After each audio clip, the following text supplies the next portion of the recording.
تو میں اکثر سوچتا رہتا ہوں کہ یہ کون لوگ تھے، اتنا بڑا درجہ ان دونوں کو کیوں ملے گا؟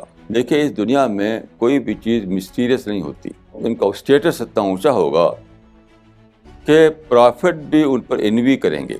بڑی سوچنے کی بات ہے کہ ایسے کون لوگ ہوں گے جن پر پرافٹ بھی انوی کریں. اور جانا کہ سائنس تو اسلام کا علم کلام ہے، اسلام کی تھیولوجی ہے. ایسا لگتا ہے کہ آپ خدا کو دیکھ رہے ہیں، ایسا لگتا ہے کہ آپ پیراڈائز آپ کے سامنے ہے، ایسا لگتا ہے کہ اینجل سچ مچ آپ کے سامنے کھڑے ہوئے ہیں. ان سین ورلڈ آپ کے لیے سین ورلڈ بن جائے، یہی پہچان اس کی ہے. پیراڈائز کسی کو فری میں نہیں ملے گی، کوئی سستا سرٹیفکیٹ پیراڈائز کا نہیں ہوا کرتا. بچانے کے لیے میں کہتا ہوں کہ I was wrong, you are right. Tragedy ہوئی، ٹریجڈی وہ ہے کہ پوری ہسٹری انٹیلیجنٹ لوگوں کا قبرستان ہے.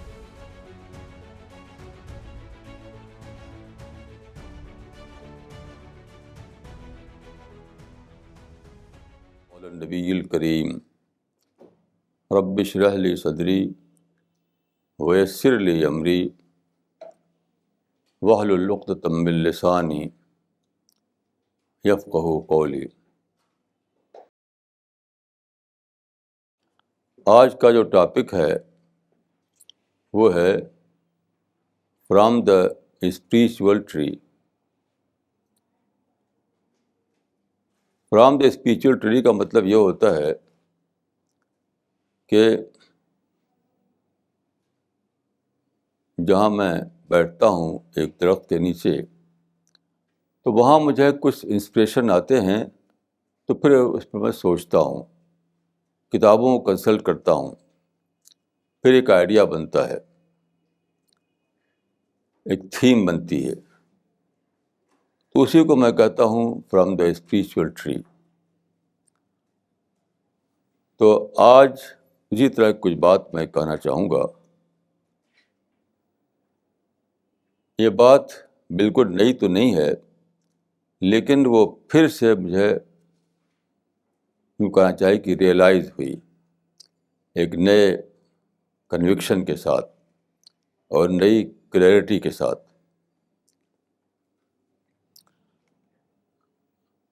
ایسا ہوا کہ میں اس پیڑ کو، جس کو میں اسپریچول ٹری کہتا ہوں، اس کے نیچے میں بیٹھا ہوا تھا اکیلا اور سوچ رہا تھا.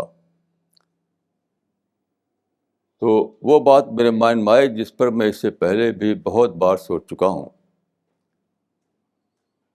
اور یہاں کہہ بھی چکا ہوں کہ پرافٹ آف اسلام نے جو باتیں کہی ہیں، اس میں سے دو بات مجھ کو بہت زیادہ اٹریکٹ کرتی ہے. ایک وہ جن کو آپ نے کہا اصحاب رسول، اور دوسرے وہ جن کو آپ نے کہا اخوان رسول، یعنی کمپینینس آف دا پرافٹ اور بردرس آف دا پرافٹ. تو میں اکثر سوچتا رہتا ہوں کہ یہ کون لوگ تھے، اتنا بڑا درجہ ان دونوں کو کیوں ملے گا؟ کوئی بہت بڑی بات ہونی چاہیے. دیکھیے، اس دنیا میں کوئی بھی چیز مسٹیریس نہیں ہوتی، اس قسم کی چیز. تو میں ہمیشہ یہ سوچتا رہتا ہوں کہ کمپینینس آف دا پرافٹ کا بڑا درجہ کیوں تھا. اور وہ میں سوچتا ہوں ہمیشہ مسٹری سے باہر جا کر. اسی طرح سے میں یہ سوچتا رہتا ہوں کہ اخوان محمد کے بارے میں، جیسا کہ اس سے پہلے میں نے یہ حدیث بیان کی تھی کہ ایک بار پرافٹ آف اسلام نے اپنے کمپینینس سے کہا کہ میں اپنے بھائیوں کو دیکھنا چاہتا ہوں، اپنی اخوان کو، اپنے بردرس کو. تو ان لوگوں نے کہا کہ کیا ہم آپ کے بھائی نہیں ہیں، ہم آپ کے بردر نہیں ہیں؟ تو آپ نے کہا کہ نہیں، تم میرے ساتھی ہو. وہ لوگ میرے بعد آئیں گے، انہوں نے مجھ کو دیکھا نہیں ہوگا، لیکن وہ مجھ پر ایمان لائیں گے. یہ اتنی بات ہے حدیث میں. تو ایک اور حدیث ہے دوسری اس سے میں اس کو جوڑتا ہوں. اس میں یہ ہے کہ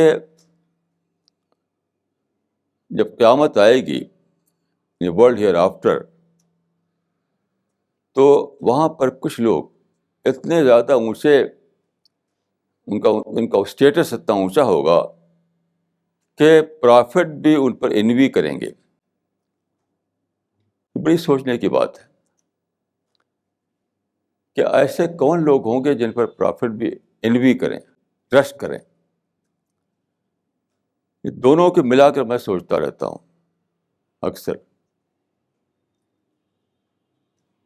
تو وہ بات مجھ پہ کھلی, اس کو میں بیان کرنا چاہتا ہوں. دیکھیے, میں کہوں تو اس طرح کہوں گا کہ ہسٹری میں دو بہت بڑے خدائی مشن تھے, greatest divine mission of the history. یا یوں کہنا چاہیے کہ ایک بھی آپ کہہ سکتے ہیں کہ پرافٹ آف اسلام کا آنا ایک بہت بڑے ڈیوائن مشن کا آنا تھا. تو جن کو ہم کہتے ہیں کمپینینس آف دا پرافٹ, وہ اس مشن کا پارٹ بنے. اور اسی طرح سے بعد کو جو لوگ آئیں گے, جو بردرس آف دا پرافٹ جن کو کہا گیا ہے, وہ بھی اس گریٹ ڈیوائن مشن کا پارٹ بنیں گے. یہ ہے ان کی اسپیشلٹی. تو پچھلے لوگ جو تھے, میں اکثر یہ کہا ہے میں نے آپ سے کہ ہسٹری دو ایجز میں بٹی ہوئی ہے, پری سائنٹیفک ایج اور پوسٹ سائنٹیفک ایج. تو پری سائنٹیفک ایج میں ٹریڈیشنل وے میں لوگ سوچتے تھے. لوگوں کے پاس سوچنے کا جو فریم ورک تھا وہ ٹریڈیشنل تھا. سائنٹیفک ایج میں یہ ہوا کہ ایک نیا فریم ورک لوگوں کے سامنے آیا, جس کو ہم سائنٹیفک فریم ورک کہتے ہیں. تو وہ لوگ جو تھے پہلے, انہوں نے ٹریڈیشنل فریم ورک میں سب سے اونچا درجہ ایمان کا اور فیتھ کا حاصل کیا. بعد کو جو لوگ آئیں گے وہ سائنٹیفک فریم ورک میں ایمان کا اونچا درجہ حاصل کریں گے. یہ ہے ڈفرینس. اب میں اس کو ایگزامپل سے بتانا چاہوں گا. دیکھیے, قرآن میں ایک آیت ہے, وَنَزَّلْنَا مِنَ السَّمَاءِ مَاءً مُبَارَكًا. وَنَزَّلْنَا مِنَ السَّمَاءِ مَاءً مُبَارَكًا. یہ آیت ہے چیپٹر نمبر 50 ورس نمبر 9 میں. چیپٹر نمبر 50 ورس نمبر 9 میں, کہ ہم نے اتارا آسمان سے پانی, مبارک پانی. ہم نے آسمان سے مبارک پانی اتارا. یہاں پر جو مبارک کا ورڈ ہے, تو ساری تفسیروں میں اس سے پہلے 1000 برس تک یہ کہا جاتا رہا کہ نافع پانی, یعنی یوزفل پانی, ایسا پانی جس میں فائدہ ہے, جو یوزفل ہے,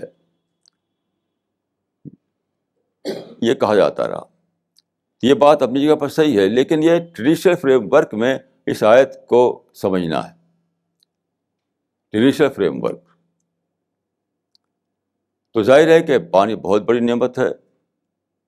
یہ سوچنا کہ پانی آسمان سے خدا نے بھیجا, اس سے ہماری پیاس بجھی, ہماری کھیتیاں ہری ہوئیں اور بہت سے فائدے ہوئے, یہ بھی ایک بہت بڑا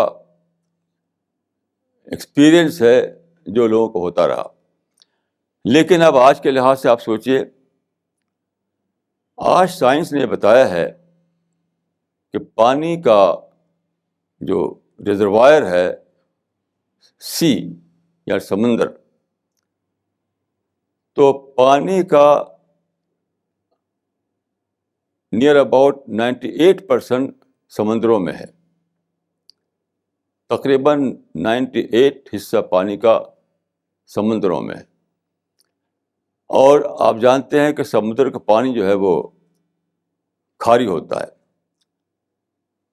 سمندر کے پانی میں سالٹ کنٹینٹ 10% ہوتا ہے. سمندر میں جو پانی ہے، اتنا بڑا ریزروائر ہے پانی کا، اس میں 10% خدا نے سالٹ ملا دیا ہے، نمک. وہ ہے پریزرویٹو. آپ جانتے ہیں کہ نمک جو ہے پریزرویٹو ہے. تو اگر نمک نہ ملا ہوتا سمندر کے پانی میں تو وہ خراب ہو جاتا. تو خدا نے پانی کو پرزرو رکھنے کے لیے اس میں نمک ملا دیا.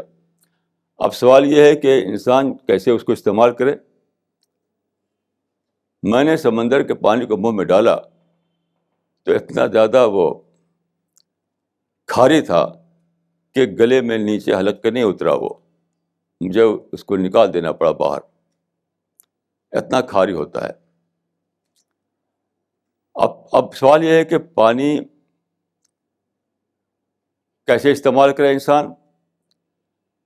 تو خدا نے ایک بہت بڑا ایک سسٹم بنایا اور ہمارے لیے ڈی سیلینیٹڈ واٹر کا انتظام کیا.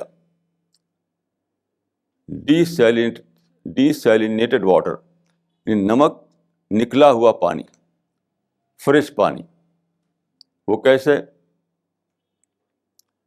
وہ اس طرح کہ سمندروں میں سورج کی بہت زبردست وہ گرمی پڑتی ہے. پہلے کہ سمندر بہت ہی بڑا ہے تو اس کی گرمی پڑتی ہے سمندر کے اوپر سورج کی. تو وہ کیا ہوتا ہے، وہ گرم ہو کر بھاپ نکلتی ہے، اس میں گرم ہو کر بھاپ نکلتی ہے، اوپر اٹھتی ہے. وہ کیسے؟ خدا نے یہ بنایا، جو خدا کا جو کریشن پلان تھا اس میں، کہ پانی ہلکا ہے اور نمک بھاری ہے. نمک بھاری اور پانی ہلکا ہے. اس لیے جب پانی کو سورج کی گرمی سے پانی گرم ہوتا ہے تو بھاپ اٹھتی ہے، تو نمک جو ہے بھاری ہونے کی وجہ سے نیچے رہ جاتا ہے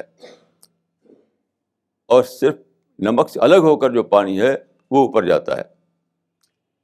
یہ ہے ڈی سیلینیشن سسٹم نیچر کا. اتنا بڑا سسٹم ہے، بتائیے کہ انسان نہیں کر سکتا. تو اوپر جاتا ہے پانی، اوپر صرف اوپر پارٹیکل، بہت بے شمار پارٹیکل سے بھری ہوئی ہے ہماری فضا اوپر کی. تو دوبارہ پانی بھاری ہوتا ہے، یعنی وہ ہلکا پانی جو سمندر سے اٹھا تھا وہ دوبارہ ذرات اسے مل جاتے ہیں تو وہ بھاری پن آ جاتا ہے اس کے اندر. تو پھر وہ کلاؤڈ کی شکل میں اکٹھا ہوتا ہے اور پھر نیچے برستا ہے پانی. یہ ہے ڈی سیلینیشن کا انتظام، کہ سالٹی واٹر کو فریش واٹر کی شکل میں ہمیں لوٹایا جاتا ہے. پھر یہ پانی ندیوں میں بہتا ہے، پہاڑ کے اوپر برف کی شکل میں جم جاتا ہے اور ہمیں سال بھر فریش پانی ملتا رہتا ہے. یہاں میں عرض کروں کہ یہ جو خدا نے نظام بنایا ہے یہ کتنی بڑی بلیسنگ ہے. یعنی جو دوسرے اینیملس ہیں ان کا معاملہ دیکھیے آپ. قرآن میں ہے کہ لقد کرمنا بنی آدم، انسان کو ہم نے شرف عطا کیا، عزت دی. تو انسان کے ساتھ ہر چیز ریسپیکٹفل وے میں ہے. دوسرے حیوانات اپنے چاروں پاؤں سے چلتے ہیں، انسان 2 پاؤں سے چلتا ہے. دوسرے حیوانات، دوسرے اینیملس خود ہی خود چلتے ہیں، خود ہی خود دوڑتے ہیں. انسان کے لیے خدا نے گھوڑا دیا، کاریں دی، ہوائی جہاز دیے. تو مثلاً سمندر میں بہت سے جانور ہوتے ہیں، اس میں سے ایک ہے جس کو آپ ٹرٹل کہتے ہیں، یعنی کچھوا جس کو ہم کہتے ہیں. کچھوے ایک وہ ہیں جو لینڈ میں رہتے ہیں، ٹارٹائز ان کو کہتے ہیں، اور جو سمندروں میں رہتے ہیں ان کو ٹرٹل کہا جاتا ہے. تو ٹرٹل جو سمندروں میں رہتے ہیں تو ان کا جو باڈی ہے اس میں جو نمک کا کنٹینٹ آتا رہتا ہے برابر. اس کا 3 ٹائم زیادہ ہوتا ہے اس کے سمندر میں. اب یہ جو پانی ہے سمندر کا، کچھوا پانی پیتا تو نہیں ہے، لیکن جو بھی وہ کھاتا ہے گھاس وغیرہ وہ سب پانی سے بھری ہوئی ہوتی ہے، اسی پانی سے، سمندری پانی سے. تو اس کے باڈی کے کنٹینٹ میں اس کے باڈی کے اندر نمک کنٹینٹ بہت زیادہ ہو جاتا ہے. اب کیا ہو، اس کے یہاں ایک دوسرا سسٹم بنایا خدا نے. کچھ ایسے گلینڈس ہیں جو اس کے اندر کے پانی کو وہ کر کے اس کے نکالتے رہتے ہیں باہر، اور آنکھ کے راستے سے پانی نکلتا ہے اس کا. اسے کہا جاتا ہے کچھوے کے آنسو. آنسو تو نہیں ہوتا ہے وہ، لیکن وہ سیکریشن ہوتا ہے. یعنی کچھوے کو اپنے باڈی کے اندر جو زیادہ نمک ہے اس کو نکالنے کے لیے رونا پڑتا ہے. یعنی روتا تو نہیں ہے وہ، لیکن آنکھوں کے آنسو جب نکلتا ہے تو ایک طرح کا وہ آنکھوں کے راستے جب نکلتا ہے وہ ایک طرح کا رونا وہ ہے. تو کچھوے جیسی زندگی ہماری ہوتی ہے. اگر فرض کیجیے ہمارے باڈی میں جو پانی جاتا اس کا سالٹ کنٹینٹ نکالنے کے لیے ہمیں بھی آنکھ سے بہانا پڑتا ہے.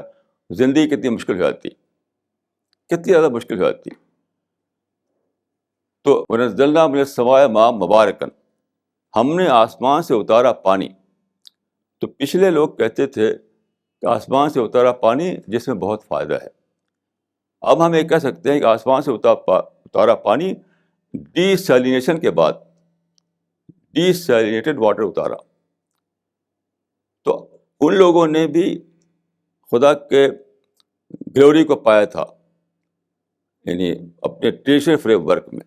آج کا انسان سائنٹیفک فریم ورک میں اسی چیز کو پائے گا، لیکن بہت زیادہ اس کے اندر، یعنی اس کا تھرل بہت بڑھ جائے گا. آپ سوچئے کہ یہ ماننا کہ پانی بہت اچھا ہے، بہت نفع ہے، بہت وہ ہے، اور یہ ماننا کہ خدا نے اتنے بڑے پیمانے پر، یونیورسل پیمانے پر ڈی سیلینیشن کا انتظام کیا اور ہمیں فریش واٹر پہنچایا. اس میں آدمی کے اندر کتنا زیادہ تھرل آئے گا. یہ ہے اخوان رسول کا درجہ. یعنی یہ میں کسی کو گھٹا بڑھا نہیں رہا ہوں، صرف یہ بتا رہا ہوں کہ ایک ہے ٹریڈیشنل فریم ورک، ایک ہے سائنٹیفک فریم ورک. اسی کی وجہ سے ان لوگوں کا درجہ یہ ہوگا کہ قیامت میں بہت سے لوگ ان کو رش کی نظر سے دیکھیں گے کہ ان کو معرفت کا اتنا بڑا درجہ ملا. اسی قسم کا ریئلائزیشن. یہ تو ایک چھوٹا سا میں نے ایک بات کہی، ایسے بلین ٹریلین باتیں ہیں جو سائنس نے دریافت کی ہیں، جو سائنس نے ڈسکور کر کے ہمیں بتائی ہیں. تو وہی پانی کو دیکھ کر ٹریڈیشنل فریم ورک والا آدمی بھی خدا کے شکر میں ڈوب جاتا تھا. لیکن آج کا انسان جب اس پانی کو دیکھے گا اور ان ساری باتوں کو اس کے مائنڈ میں، اور بھی اس کے سوا بہت ساری باتیں ہیں جو کہ پانی کے بارے میں، پانی تو ایک پوری سائنس ہے پانی کی، تو ان ساری باتوں کو لے کر جب سوچے گا تو سپر تھرل پیدا ہوگا اس کے اندر. یہ ہے درجہ اخوان محمد کا، یعنی بردرس آف دی پرافٹ کا. تو خدا کی گلوری کو پانا، خدا کی گلوری کو ریئلائز کرنا، یہ ہے ایمان، یہ ہے فیتھ. تو خدا کی گلوری کو پانے کا ایک درجہ وہ ہے جو ٹریڈیشنل فریم ورک میں لوگوں کو ملا، اور خدا کی گلوری کا ایک درجہ وہ ہے جو سائنٹیفک فریم ورک میں لوگوں کو ملے گا. پہلے زمانے کے انسان نہ تو کچھوے کے بارے میں جانتا تھا، اور نہ یہ جو ڈی سیلینیشن ہوتا ہے اس کو جانتا تھا وہ. تو اب بتائیے کہ یہ کتنا بڑا ہم کو خدا نے کتنا بڑا یہ چانس دیا ہے کہ ہم ایک سپر، یعنی ایک بہت ہی سپر لیول کا فیتھ حاصل کر سکیں، بہت ہی اونچے درجے کا فیتھ حاصل کر سکیں.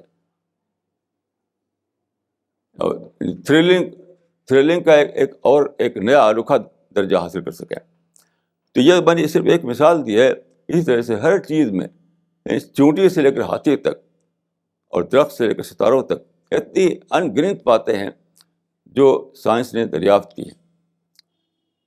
ہمارے بچپن میں لوگ سمجھتے تھے کہ سائنس کو ایتھیزم کو ایک سمجھتے تھے. ہم جب پڑھتے تھے بچپن میں مدرسے میں، تو وہاں پر یہ سمجھا جاتا تھا کہ سائنس مینس ایتھیزم. مجھے خدا کے فضل سے یہ توفیق ہوئی کہ میں نے اس کی اسٹڈی کی اور جانا کہ سائنس تو اسلام کا علم کلام ہے، اسلام کی تھیولوجی ہے، اسلام کی سچائیوں کو زیادہ بڑے لیول پر بیان کرتی ہے، خدا گلوری کو زیادہ اونچے لیول پر بیان کرتی ہے سائنس. تو خدا کے فضل سے میں نے خود اس کی ڈسکوری مجھے ہوئی اور پھر میں اس کو لوگوں کے سامنے بیان کرنا شروع کیا. تو یہ جو میں نے کہا کہ ہسٹری میں دو بڑے بلیسنگ جو ہے مقدر تھے. ایک بلیسنگ وہ ہے جو اصحاب محمد کو ملی، دوسری بلیسنگ وہ ہے جو اخوان محمد کو ملے گی. یہاں میں ایک بات یہ عرض کر دوں کہ پچھلے زمانے کے لوگوں کو موقع ملا کام کرنے کا جب کہ دنیا میں ریلیجس پرسیکیوشن کا زمانہ تھا، مذہبی جبر کا زمانہ تھا، کنگشپ کا زمانہ تھا. اس زمانے میں لوگوں کو سیکریفائس کرنا پڑا، فزیکل سیکریفائس. بہت زیادہ مارے پیٹے جاتے تھے لوگ، بہت زیادہ ان کو مصیبتیں ڈالی جاتی تھیں، تو ان کو فزیکل سیکریفائس بہت زیادہ کرنی پڑتی تھی. آج ہم شاید اس کو برداشت بھی نہیں کر سکتے. آج یہ ہم جیتے ہیں ریلیجس فریڈم کے زمانے میں، تو ریلیجس فریڈم کی وجہ سے ہمیں اب اس ٹائپ کا سیکریفائس تو نہیں کرنا پڑے گا. لیکن یہ یاد رکھیے کہ نئے زمانے کا جو ریئلائزیشن ہے، نئے زمانے کا یہ جو ایمان ہے، اس کے لیے بھی ایک اور سیکریفائس چاہیے. ایسا نہیں کہ مفت میں مل جائے. یہ ہے انٹلیکچوئل سیکریفائس. وہ تھی فزیکل سیکریفائس، یہ ہے انٹلیکچوئل سیکریفائس. انٹلیکچوئل سیکریفائس کیا ہے؟ اس کو میں ایک لفظ میں کہوں گا کہ کنسنٹریشن. دنیا میں اتنی ساری چیزیں ہیں جو آپ کو ڈسٹریکٹ کرتی ہیں، ہر وقت اپنی طرف کھینچتی رہتی ہیں.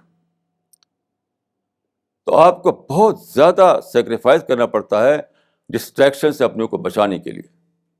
بہت زیادہ آپ کا فوکس جو ہے ہمیشہ بنا رہے خدا کے اوپر، خدا کی بلیسنگ کے اوپر، خدا کی گلوری کے اوپر. یہ اس سے بھی زیادہ مشکل کام ہے. ایسا نہیں کہ اس زمانے میں اگر ریلیجس پرسیکیوشن نہیں ہے تو معاملہ آسان ہو گیا. آسان نہیں ہو گیا. ہر لمحہ آپ کو ایک نئی سیکریفائس کرنا ہے. مٹیریلزم کا چارم ہے، کنزیومرزم کا چارم ہے، پاپولیرٹی کا چارم ہے، اور فیم کا چارم ہے، لگژری کا چارم ہے، کمفرٹ کا چارم ہے. اتنے سارے نئے چارم آ گئے ہیں کہ وہ آپ کو کھینچتے ہیں اپنی طرف. اس سے اپنے کو نکالنا، اپنے کو ڈیٹیچ کرنا بہت ہی مشکل کام ہے. جب تک آپ اس سے ڈیٹیچ نہ کریں اپنے آپ کو، کبھی بھی آپ یہ نیا جو لیول ہے ریئلائزیشن کا وہ آپ نہیں پا سکتے. تو وہاں سیکریفائس تھی فزیکل سینس میں، یہاں پر سیکریفائس ہے، یہاں بھی اگرچہ یہ سیکریفائس ہے انٹلیکچوئل سینس میں. مثال کے طور پر میں اپنے بارے میں بتاتا ہوں. ہر دن میں کئی بار لوگوں سے کہتا ہوں کہ I was wrong, you are right, I am wrong. ابھی آج ہی شام کو میں نے کہا کسی سے you are right, I am wrong. کیوں میں ایسا کہتا ہوں؟ اس کا مطلب نہیں کہ میں غلط ہوں، بالکل یہ مطلب نہیں ہے. یہ جانتے ہوئے کہ میں صحیح ہوں میں کہتا ہوں آئی واز رانگ.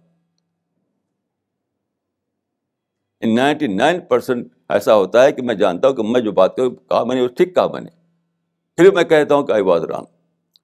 کیوں؟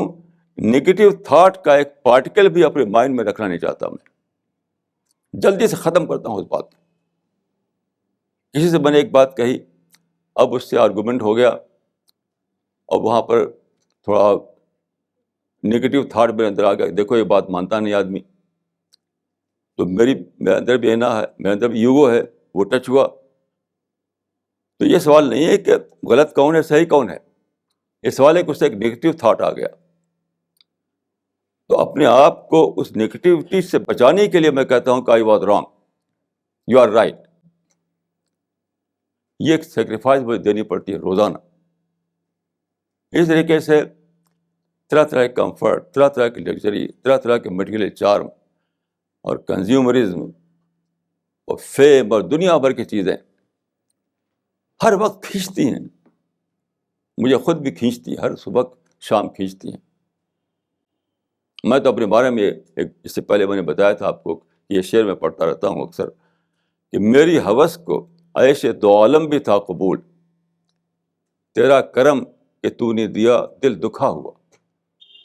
یہ ساری دنیا کا سارا عیش مجھے چاہیے تھا، لیکن یہ خدا کی عنایت تھی کہ مجھے نہیں دیا. انہوں نے جہاں تک میری اپنی ڈیزائر کی بات ہے تو میں یہی چاہتا تھا کہ ساری دنیا کا سارا لگژری مجھے مل جائے. تو ہر انسان چاہے کوئی بھی ہو، میں اس سے الگ نہیں ہوں، کہ ہر صبح شام بہت سی چیزیں کھینچتی ہیں آپ کو اور آپ کی کنسنٹریشن کو ہٹاتی ہیں.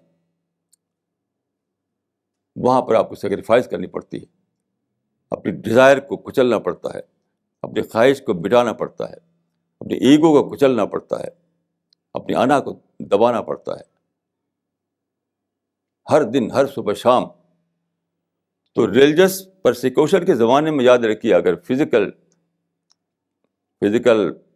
وہ ہوتا تھا، یعنی فزیکل ٹارچر، ریلیجس پرسیکیوشن کے زمانے میں اگر لوگوں کا فزیکل ٹارچر ہوتا تھا، آج ہم کو انٹلیکچوئل ٹارچر کرنا پڑتا ہے. یاد رکھیے،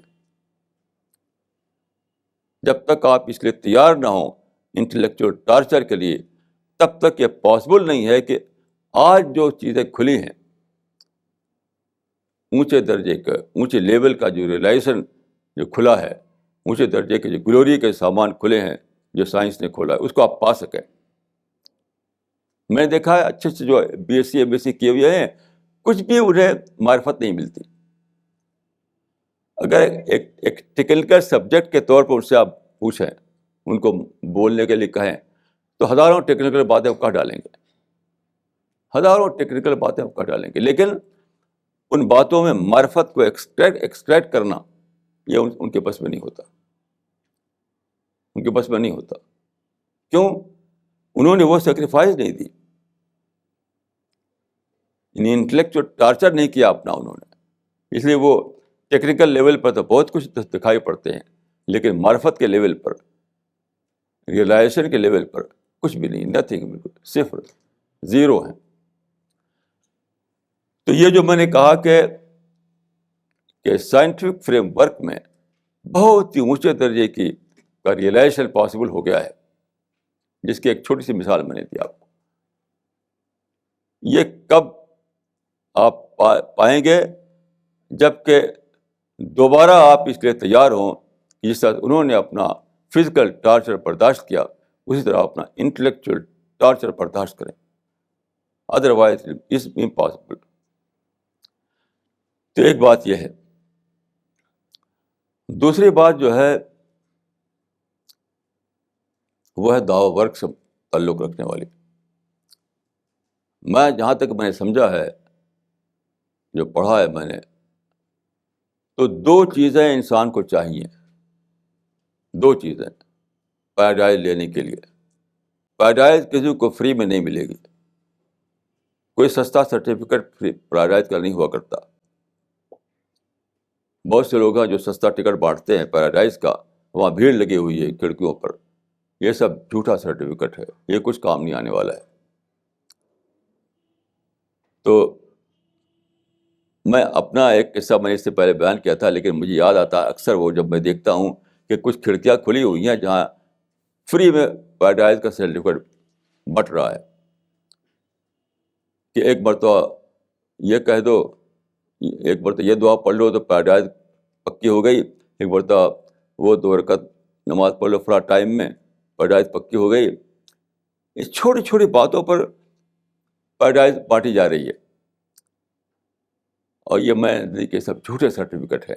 تو مجھے اپنا ایک قصہ یاد آتا ہے بچپن کا. جب میں چھوٹا تھا تو میں اعظم گڑھ شہر میں تھا اس وقت. وہاں پر ایک اسکول تھا، ایک شاید اس کا نام تھا میسٹن چرچ اسکول، ایسا کچھ نام تھا اس کا. تو میں نے دیکھا کہ وہاں پہ بھیڑ لگی ہوئی ہے اور وہاں پر مٹھائی بٹ رہی ہے. ایک کھڑکی پر لڑکے جاتے ہیں, مٹھائی لے کر کے لوٹتے ہیں. تو میں بھی لائن میں کھڑا ہو گیا. چھوٹا تھا تب کی بات ہے صاحب. وہ کیوں میں تھا, کھڑا ہو گیا میں, تو کوئی چلتی رہی آگے. جب میں کھڑکی پہنچا تو اس نے پوچھا کہ وہ آئیڈینٹی کارڈ. تو میں اس لفظ کے مطلب نہیں سمجھتا تھا اس وقت. میں جانتا تھا کیا چیز ہوتی ہے آئیڈینٹی کارڈ. تو میں نے کہا میرے پاس تو کچھ بھی نہیں ہے. تو اسے کہا کہ جاؤ. تو ایسے یہ سب ہیں جو بٹ رہے ہیں سرٹیفکیٹ ادھر ادھر. وہ ایسا ہی ہے کہ وہاں جب گیٹ پہ پہنچیں گے تو اینجل لوٹا دے گا ان کو کہ جاؤ, یہاں تمہارا کوئی کام نہیں ہے. کیونکہ دیکھیے پیراڈائز ملے کہ سرٹیفکیٹ پر نہیں, کیا پرسنالٹی بنائی آپ نے اپنے اندر. پیوریفائڈ پرسنالٹی کے لیے پیراڈائز ہے. کسی سرٹیفکیٹ پر پیراڈائز نہیں ہے. کسی کا دامن تھانپ لیا آپ نے تو پیراڈائز مل گئی. کچھ ورڈ ہیں, کچھ سیکرٹ مقدس, اس کو دوہرا لیا تو پیراڈائز مل گئی. کوئی خاص ٹائم ہے اس میں آپ نے 2 یونٹ نماز پڑھی تو پیراڈائز مل گئی. یہ سب جھوٹے سرٹیفکیٹ ہیں. آپ کو اپنے اندر ایک پرسنالٹی, ایک شخصیت بنانا ہے. آج کل پرسنالٹی ڈیولپمنٹ کا لفظ بولا جاتا ہے زیادہ تر یعنی فزیکل سینس میں اس کو اسپریچول سینس میں بولتا ہوں. اسپریچول سینس میں تو آپ کا جو بینگ ہے, تو ایک تو آپ کا یہ فزیکل بینگ ہے, ایک آپ کے اندر کی بینگ ہے. اس اندر کی جو بینگ جو ہے, جس میں ڈیزائر ہیں, جس میں لسٹ ہے, جس میں بہت سارے ایمبیشنس ہیں, ایگو ہے اور ساری چیزیں ہیں, تو وہ جو اندر والی پرسنالٹی ہے, اس پرسنالٹی کو پیوریفائی کرنا, اس کو ربانی شخصیت بنانا, اس کو ڈیوائن پرسنالٹی بنانا, یہ ہے اصل چیز جو آپ کو آپ ڈیزرو کریں گے وہاں پیراڈائز میں بسائے جانے کے لیے. تو مسئلہ جو ہے کوالیفائڈ ہونے کا ہے, ڈیزرونگ کینڈیڈیٹ ہونے کا ہے, نہ کہ کوئی سرٹیفکیٹ. تو میں نے جہاں تک سمجھا ہے کہ 2 چیزیں چاہیے. ایک ہے معرفت, ایک ہے دعوت. یعنی ایک ہے ریئلائزیشن, ایک ہے دعویٰ ورک. یہ 2 بیسک چیزیں ہیں. تو معرفت یا ریئلائزیشن جو ہے, میں نے عرض کیا کہ ایک درجہ وہ تھا جو ٹریڈیشنل فریم ورک میں ملتا تھا آدمی کو, اور دوسرا درجہ جو آج ہے جو سائنٹیفک فریم ورک میں ملتا ہے, وہ میں نے اس کی ایک مثال عرض کی. ایسی باتیں آج ہیں, یعنی ایسے سچائیاں کھل چکی ہیں, ایسے ہڈن ٹریزر سامنے آ چکے ہیں, نیچر کے ایسے راز کھل چکے ہیں جو آپ کے پرسنالٹی کو ڈیولپ کرتے ہیں, آپ کے اندر نورانی شخصیت بناتے ہیں. وہ کرنا ہے آپ کو, جس سے خدا پر بے اتھا یقین آتا ہے, انلمیٹڈ کنوکشن آتا ہے آپ کو خدا کے اوپر.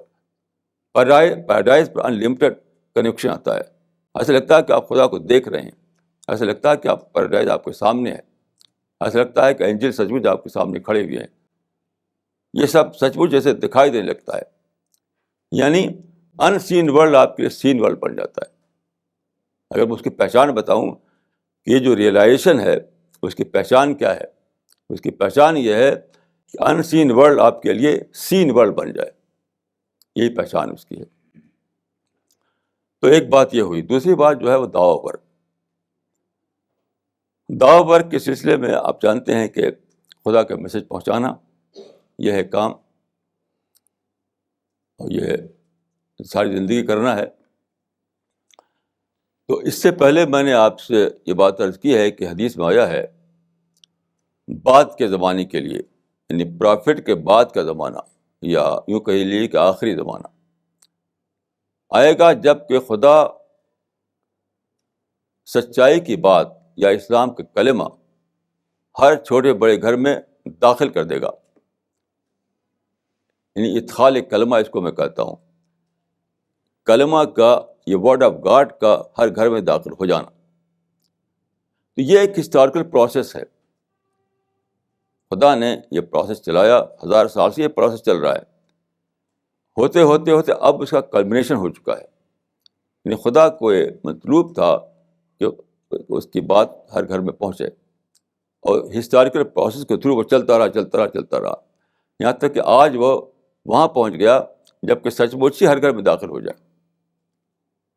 ابھی پرسوں کی بات ہے کہ مسٹر رجت ملہوترا جو ہمارے ساتھی ہیں, تو وہ ویب سائٹ, ہمارے جنیوا میں ایک صاحب ہیں جو ایکسپرٹ ہیں اس کے, تو ان کی مدد سے, ان کی ہیلپ سے وہ ویب سائٹ بنا رہے ہیں, ہمارے مشن کا web site.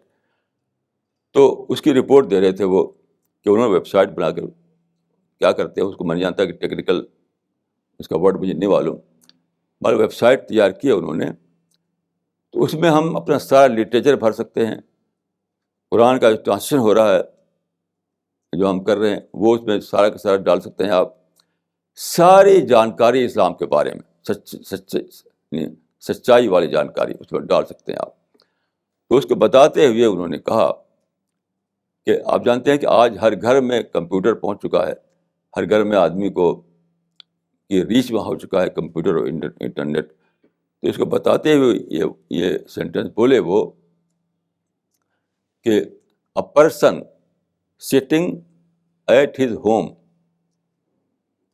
Can get the word of God simply with the click of a mouse. ایک سوئچ کو دبائے گا اور خدا کی باتیں اس کے سامنے ہوں گی.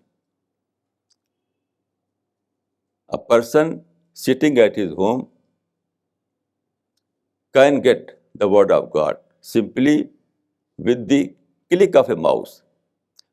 تو مجھے اچانک ایسا لگا کہ وہ دور آ گیا, وہ زمانہ آ گیا جس کو خدا کے رسول نے کہا تھا کہ ہر چھوٹے اور بڑے گھر میں خدا کا ورڈ پہنچ جائے گا, اسلام کا کلمہ پہنچ جائے گا, یعنی ورڈ آف گاڈ. تو میں سوچتا تھا کیسے پہنچے گا.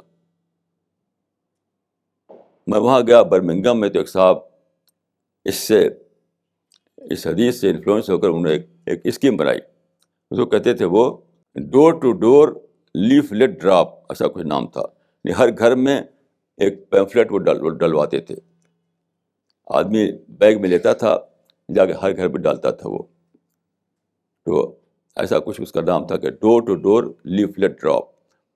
تو میں نے سوچا کہ یہ کہاں تک کریں گے, یہ کیسے ہر گھر میں آدمی جائے گا اس طریقے سے.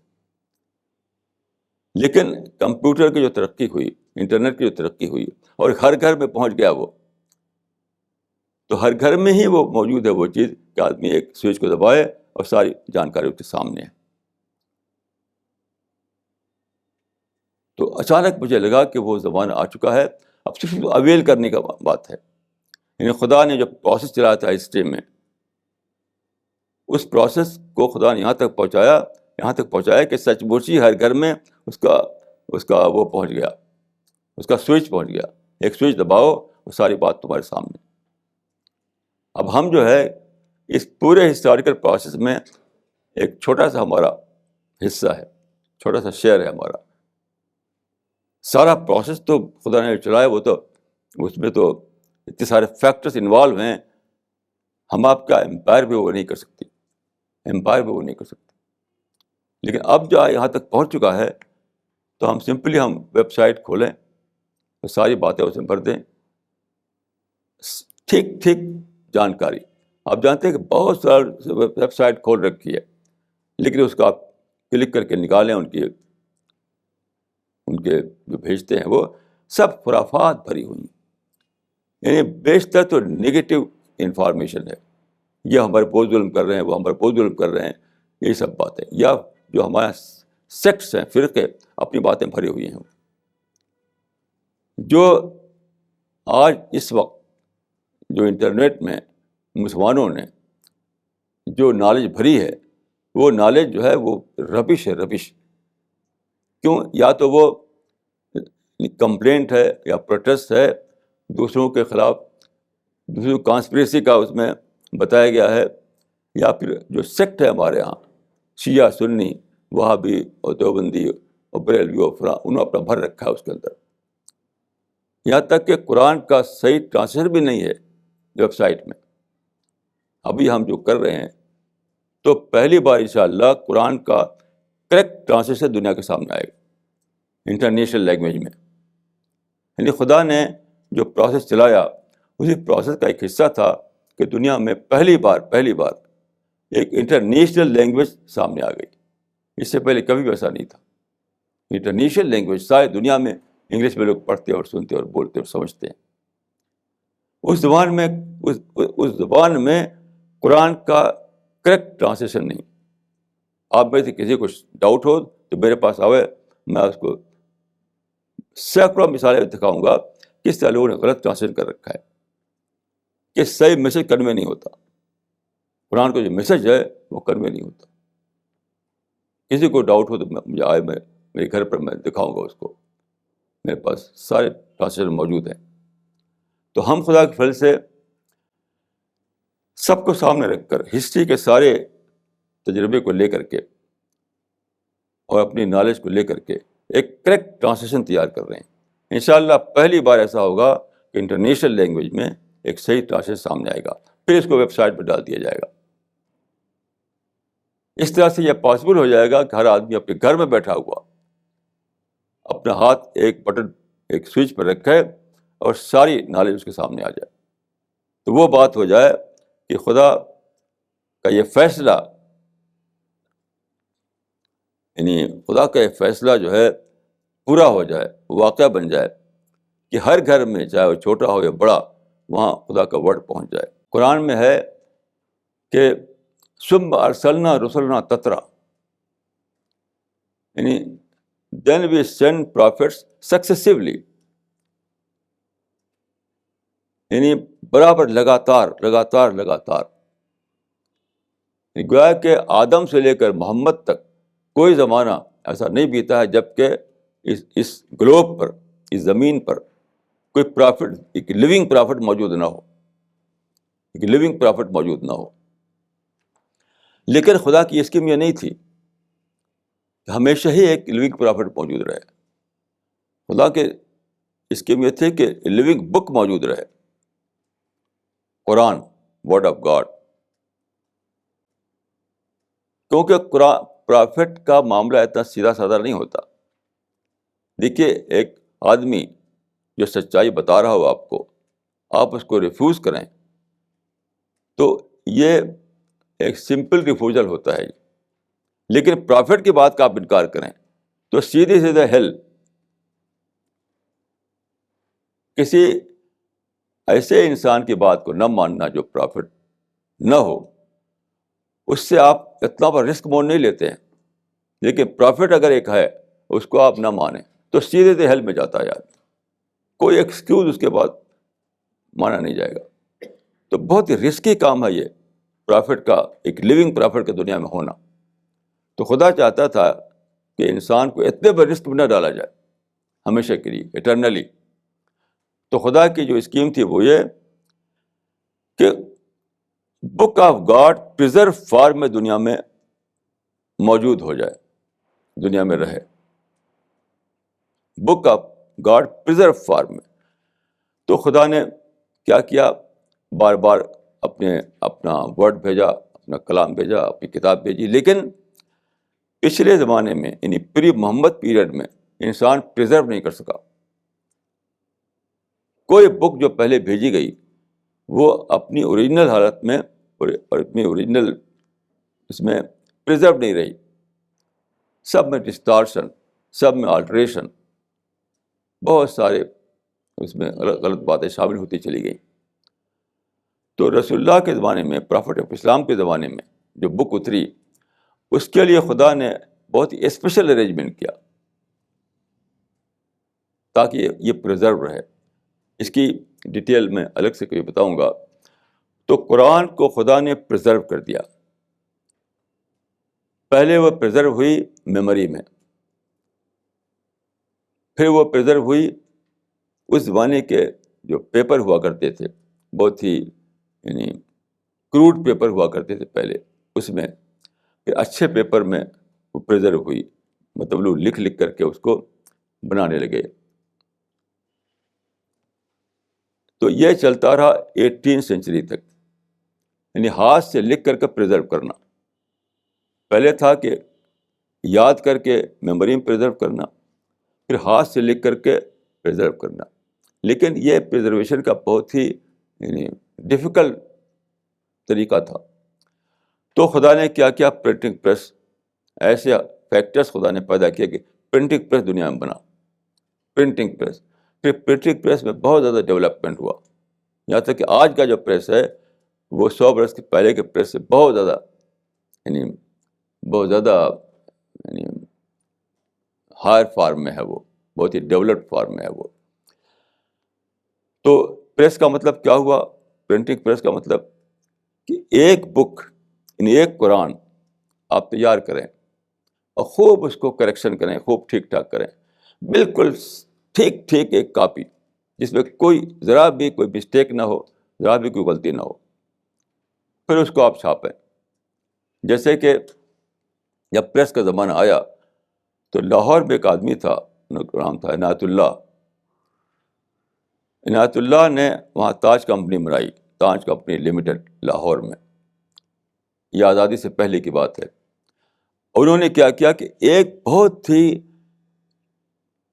کریکٹڈ کاپی بنائی قرآن کی, بہت ہی صحیح کاپی, اور 100 آدمیوں کو انوالو کیا اس میں, یعنی علماء کو, اسکالرس کو بھی, اور حافظ کو بھی, اس کو بھی, اس کو بھی, اور خوب خوب اس کی چھان بین کر کے, خوب چھان بین کر کے ایسا بنایا. اس میں ذرا بھی کوئی آیتا کے برابر بھی کوئی غلطی نہیں تھی. اب پھر اس کو انہوں نے چھاپا آف سیٹ پریس میں, چھاپ کر کے ملین کاپی دنیا میں پھیلا دی. اس طرح سے ایک نیا زمانہ آ گیا ریزرویشن کا, یعنی میموری سے پہلے بات لکھ کر کے پرزرو کیا گیا تھا, اس کے بعد پرنٹنگ پریس میں چھاپ کر کے پھیلا دیا گیا. اب تو آپ جانتے ہیں کہ دنیا بھر میں ٹریلین کاپی موجود ہے چھپی ہوئی, اور کسی میں ایک زیر زبر کا فرق نہیں ہوتا ہے, کوئی غلطی نہیں ہوتی, کیونکہ ایک چھپ تیار کر کے اسی کی ملین کاپی بنا لی جاتی ہے. یہ سب ہو چکا, اب کیا ہے, اب پہنچانا ہے. تو ایک پرنٹڈ بک کو گھر گھر میں پہنچانے سے بہت ہی ڈفیکلٹ ٹاسک ہے. کیسے پہنچائیں گے آپ؟ آپ سوچیے کہ اگر ہم ایک بٹالین بنائیں, بٹالین گھر گھر ہم جا کر کے وہ دے, تو بہت ہی مشکل کام ہے. تو کمپیوٹر ایج خدا نے پیدا کیا, کمپیوٹر ایج, جس میں خود اپنے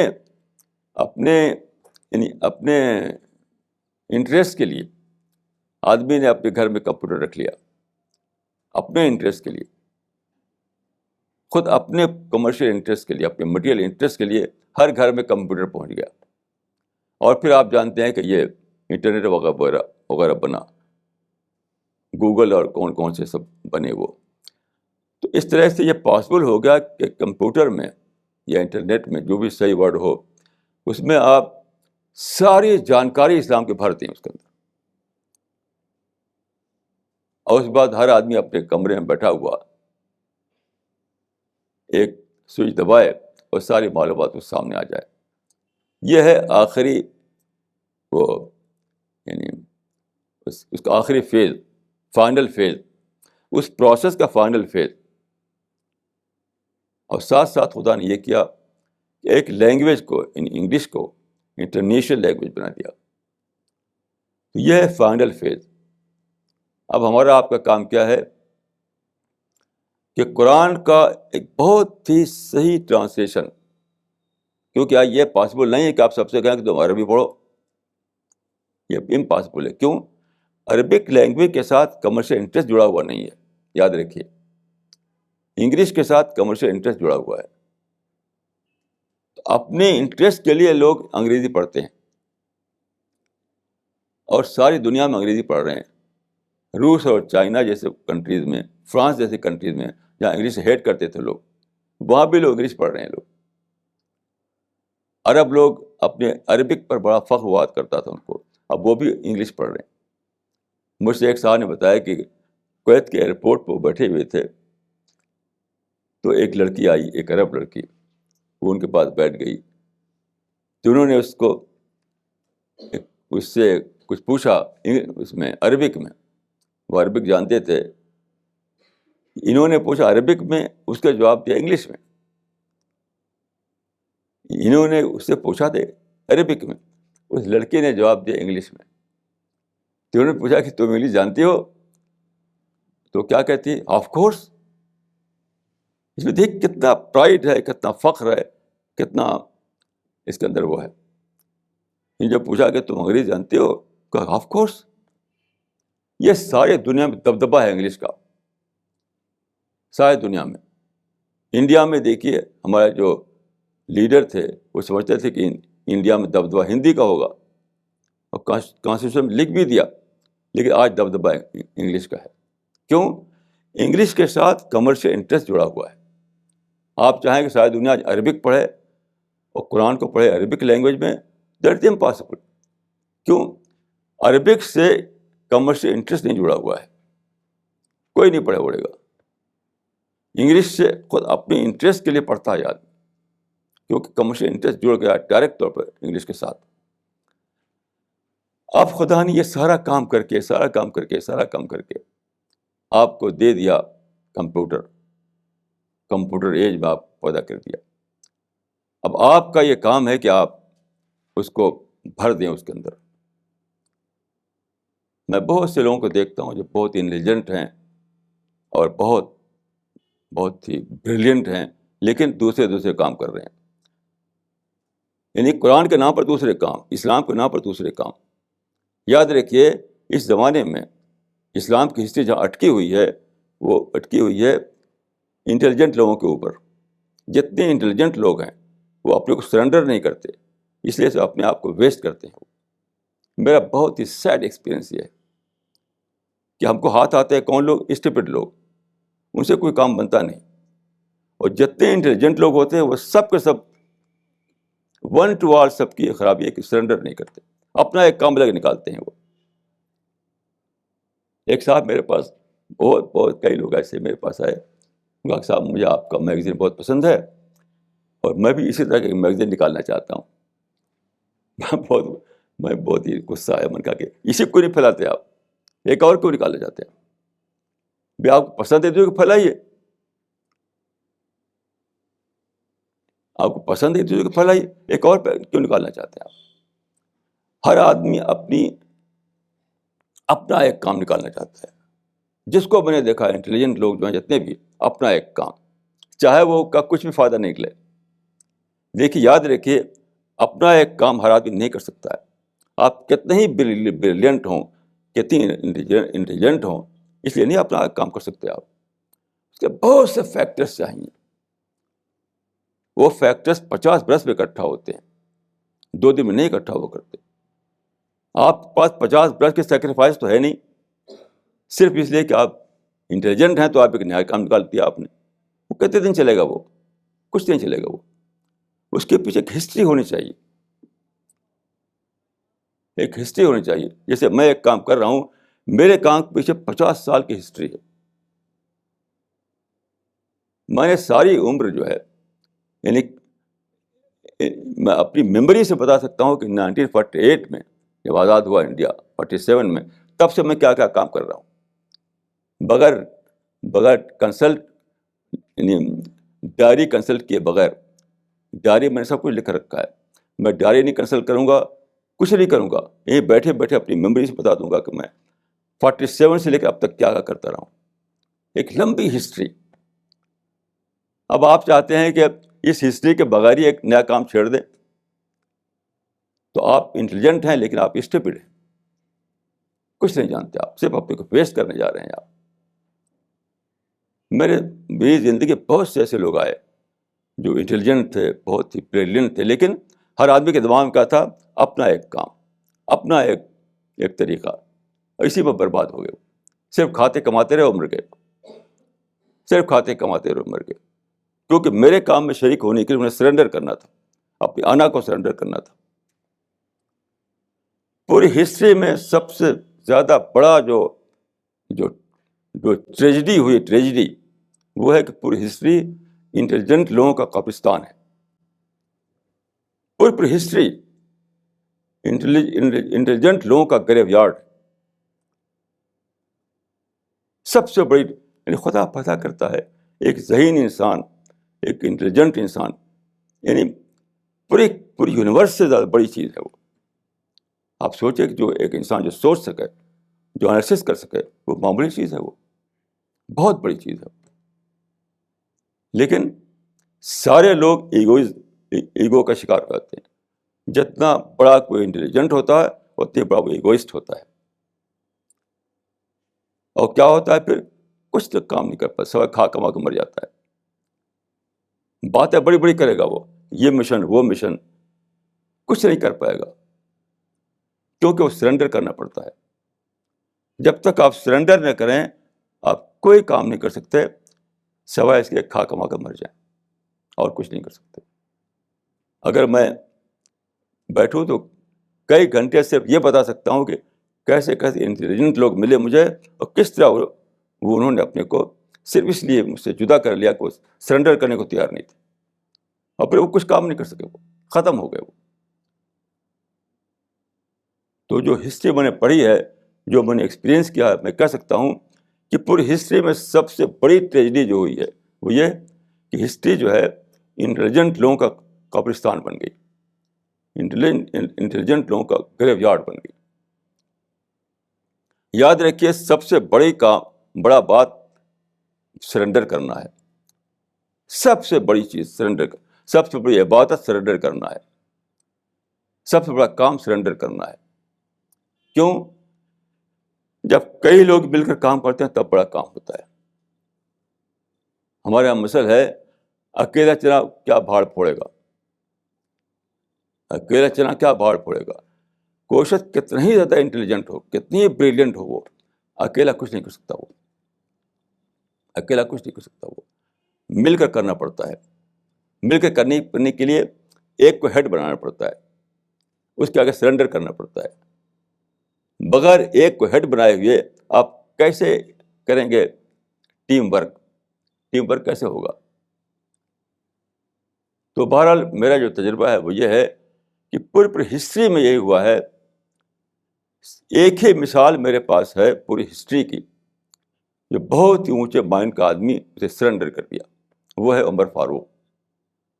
ایک ہی انسان میرے پاس ہے, بہت ہی بریلینٹ آدمی تھے وہ عمر فاروق, بہت ہی ذہین تھے, لیکن انہوں نے سرنڈر کر دیا اپنے آپ کو.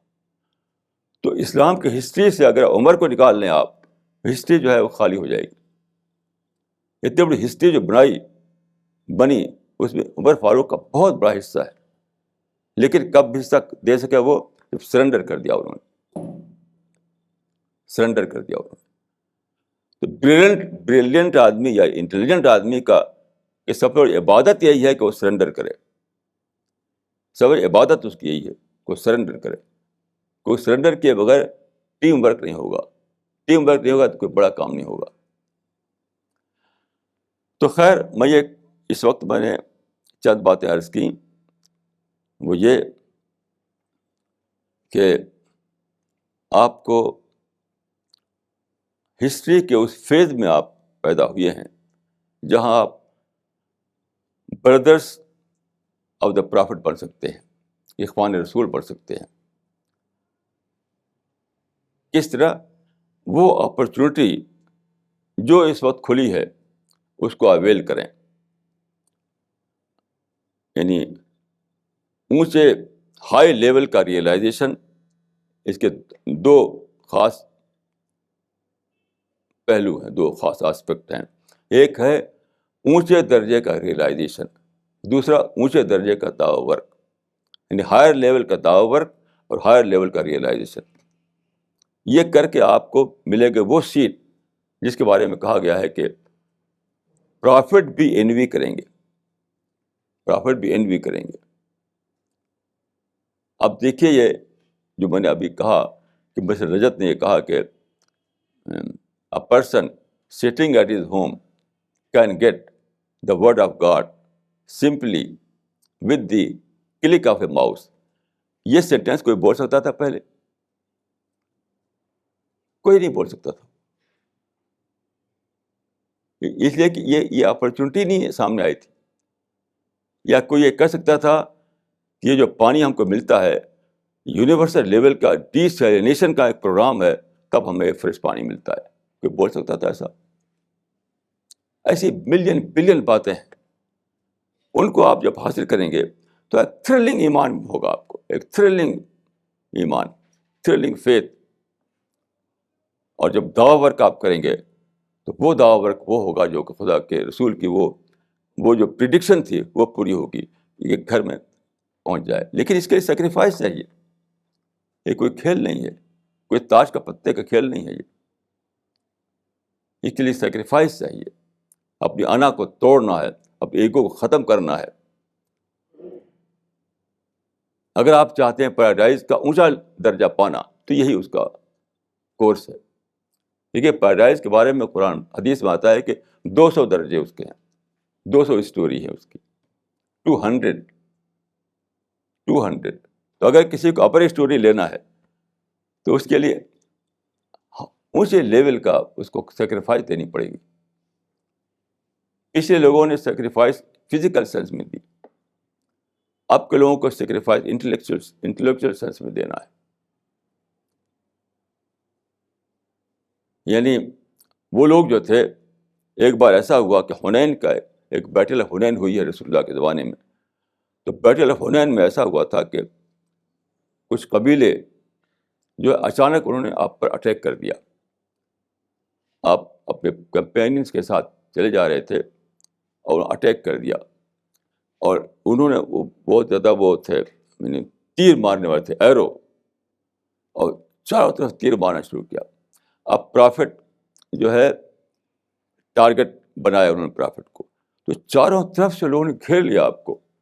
اور کتاب میں آتا ہے کہ لوگوں کے باڈی پر ایرو جو تھے اس سے لٹک رہے تھے جس طرح ساہی کے باڈی پر کانٹے لٹکتے ہیں. ایک اینیمل ہوتا ہے جو سیمی برڈ ہوتا ہے، وہ تو اب مجھے نہیں معلوم کہ اس کا انگلش میں نام کیا ہے، اس کو اردو میں ساہی کہتے ہیں.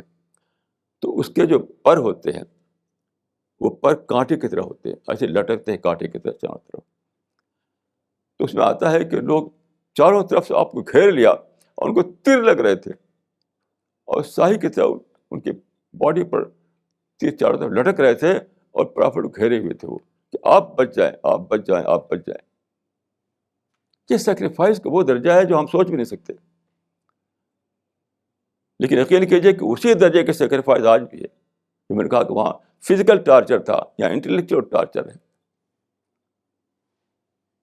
وہاں دوست جب تک کہ آپ کو کل کرنے کو تیار نہ ہو، اپنے ایگو کو کل کرنا، اپنی انا کو کل کرنا، اپنے سپیریٹی کو کل کرنا، اس کو کل کرنا کہ میں انٹیلیجنٹ آدمی ہوں، میں زیادہ سوچ سکتا ہوں، ان سب کل کرنا پڑے گا. اگر کسی کو اونچے درجے کا پیراڈائز چاہیے تو اس کو تیار ہو جانا چاہیے انٹلیکچوئل ٹارچر کے لیے.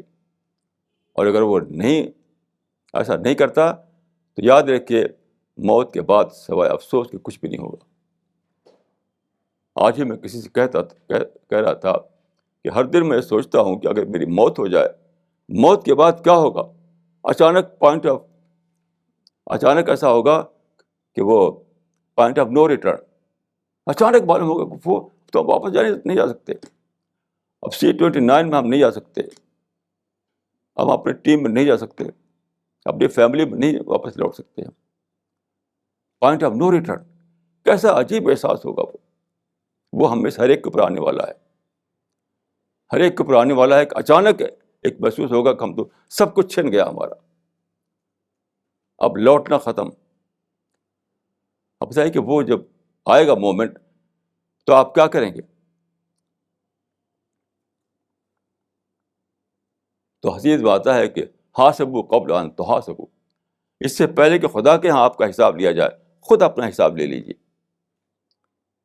حاسبوا انفسکم قبل ان تحاسبوا وزنوا قبل ان توزنوا، اپنے کو تول لو اس سے پہلے کہ تمہیں تولا جائے. یہ سب باتیں سوچنے کی ہیں. آخر میں یہ کہوں گا کہ اللہ تعالیٰ نے جو ہسٹری میں ایک پروسیس چلایا تھا وہ اپنے فائنل فیز میں پہنچ چکا ہے. اب ہمارے لیے پاسبل ہو گیا ہے کہ ہم اونچے درجے کی ریلائزیشن حاصل کریں اور اونچے درجے کے پیراڈائز میں جگہ پائیں. اس طریقے سے ہمارے لیے پاسبل ہو گیا ہے کہ ہم اونچے درجے کے دعوی ورک کریں اور ان لوگوں میں بنیں جن کے بارے میں آتا ہے کہ پرافٹ بھی ان کو دیکھ کر انوی کریں گے، ان پر رش کریں گے. یہ سب بالکل آج پاسبل ہو چکا ہے. اب وہ لوگ خوش قسمت ہیں، بلیسڈ ہیں وہ لوگ جو اس پوٹینشیل کو ایکچوئل بنائیں اور اپنے آپ کو خدا کے یعنی بڑی بلیسنگ کا مستحق بنائیں اور اپنے آپ کو جنت کے اونچے درجے کا مستحق بنائیں۔ اقول قولی ھذا واستغفر اللہ لی ولکم اجمعین۔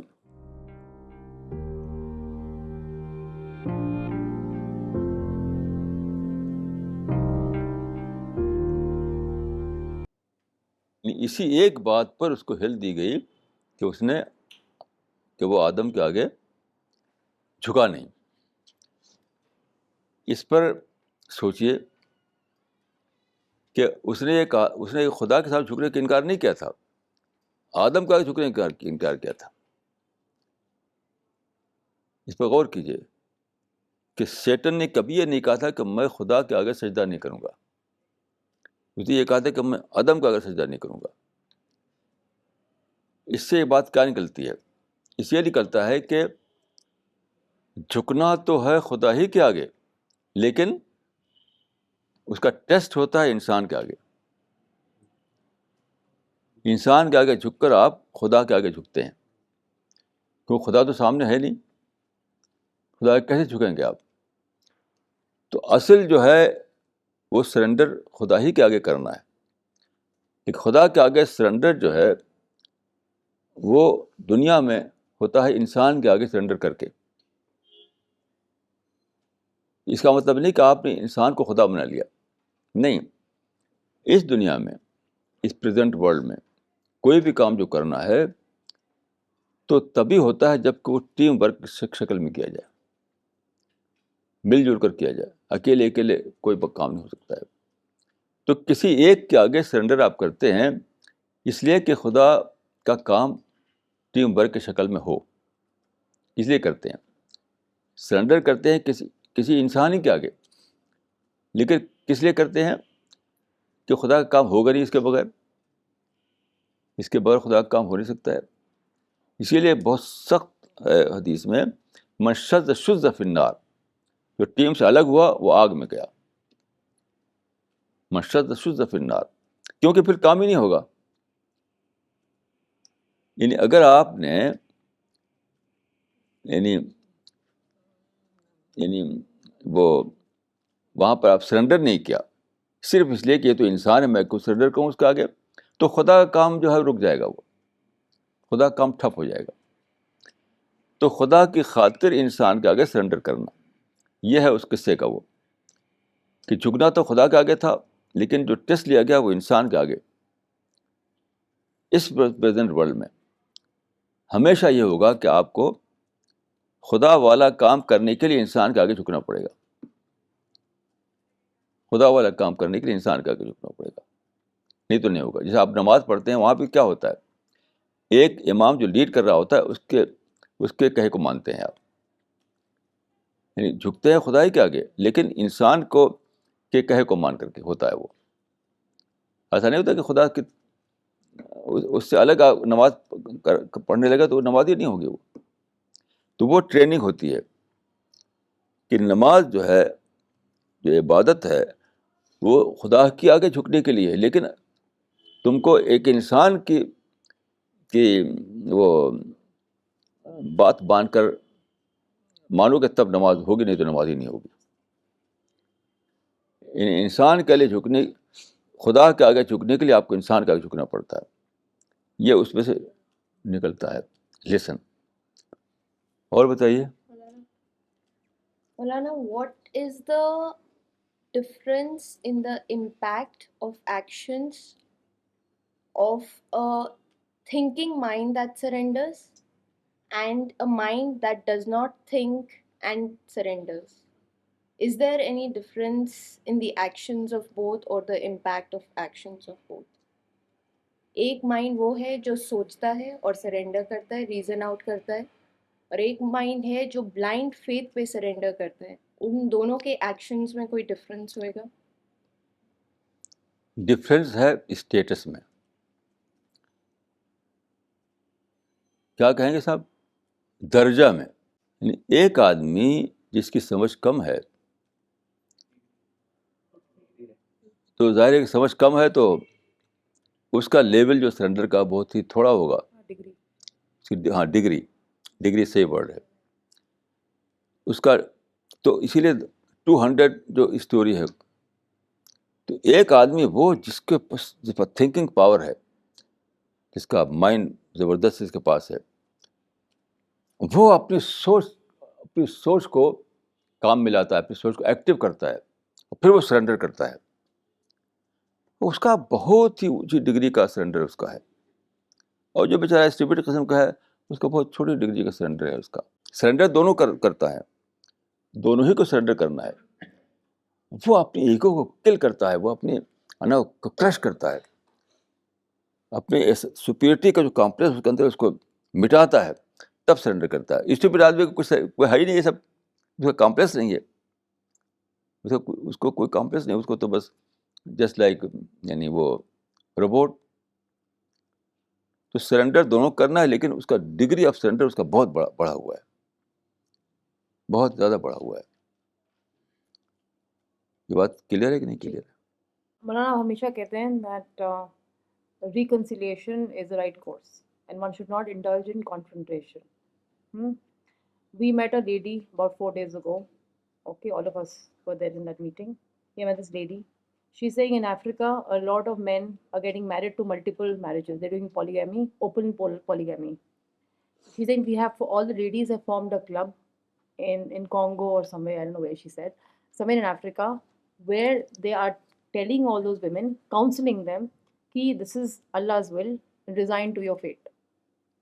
In a country like India, where people can rebel and confront and women have a right to speak, not like in Africa or in Arab countries, what should be the right thing to tell such women? ہم سب اس میں تھے, سارے لوگ تھے, پرسوں ہم ایک lady کو ملے تھے. دیکھیے میں یہ کہوں گا کہ دنیا میں کبھی بھی آئیڈیل یعنی آئیڈیل پوزیشن آئیڈیل سچویشن کبھی بھی نہیں ہوتی, نہ ہوئی ہے نہ ہوگی. اس سے مجھے مطلب نہیں ہے میں پوری سوسائٹی کو آئیڈیل سوسائٹی بنا دوں, ایسا کبھی ہونے والا نہیں ہے. لیکن میں یہ بتا سکتا ہوں کہ اسلام کی ٹیچنگ کیا ہے, یہ بتا سکتا ہوں میں. ہاں, ان کو میں کریکٹ نہیں کر سکتا. اسلام کی پوزیشن کیا ہے؟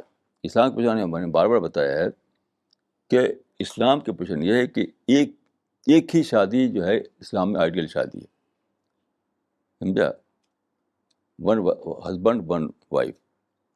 اور جو پالیگمی ہے وہ صرف ایک سچویشن کے لیے ہے, جب کہ عورتیں سرپلس ہو گئی ہیں ڈیو ٹو وار اور کسی اور وجہ سے, بس. تو وہ there is not rule, there is exception.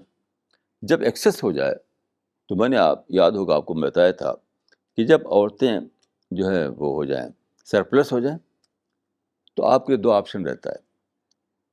جیسے میں نے عرض کیا تھا کہ سیکنڈ ورلڈ وار کے بعد جرمنی میں عورتیں زیادہ ہو گئیں, مرد کم ہو گئے, تو لوگوں کو رشتے نہیں ملتے تھے. تو وہاں پر عورتوں نے بورڈ لگا دیا اپنے گھر کے سامنے کہ wanted an evening guest, wanted an evening guest. اب دیکھیں آپشن کی 2 بیچ میں ہے اس شکل میں, جب سرپلس ہو جائیں عورتیں, کہ یا تو آپ پالیگمی کو لیں یا سیکشل انارکی کو لیں. تو ویسٹرن لوگوں نے سیکشل انارکی کا آپشن لے رکھا ہے. یہ نہیں کہنا چاہیے انہیں کہ وہ ایک کو لے رکھا انہوں نے, جی مونوگمی نہیں. ویسٹرن لوگ یہ جھوٹ بولنے کا یہ کہیں کہ ہم نے مونوگمی کا آپشن لے رکھا ہے. نہیں, انہوں نے سیکشل انارکی کا آپشن لے رکھا ہے اس سچویشن میں. اور اسلام نے کیا لیا ہے؟ پالیگمی کا آپشن, بس. تو وہ کہو وہ بات جو صحیح ہے, یہ کہو کہ ہم نے سیکشل انارکی آپشن لے رکھا ہے, آپ نے لے رکھا ہے مونوگمی کا آپشن. یہ نہیں کہہ سکتے آپ کہ ہم نے ایک لیا ہے آپ 4 لیا ہے, یہ جھوٹ ہوگا اگر کوئی بولے تو. جی ہاں, تو میں پھر دہراؤں گا کہ یہ صرف اس وقت کے لیے جب کہ عورتیں سرپلس ہو جائیں. آپ سوچئے, آپ کامن سینس لگائیے,